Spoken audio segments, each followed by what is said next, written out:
Today we talk about how can you start diagnosing on your Webull app. We go to figure out the solution on how you can do that on your app. So you just follow this ways, then it's going to work with you. So all you have to do, you just go down here, you click here on menu down here, you just click on it. So then it's going to take you to your profile. It's going to show for you like this. Then all you have to do now, you just click here on settings, just click on it here. So then it's going to take you to this list. It's going to show for you like this. Then you click here on general here, just click on it here.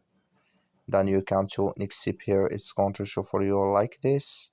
You go down, you click here on network diagnosis here, and here can you just click on start diagnosis here. So then here it's going to start with you in this like you see on your Webull app. So just waiting to fall with you here, then it's going to start with you. So thank you for watching. Don't forget to support us by liking, subscribe.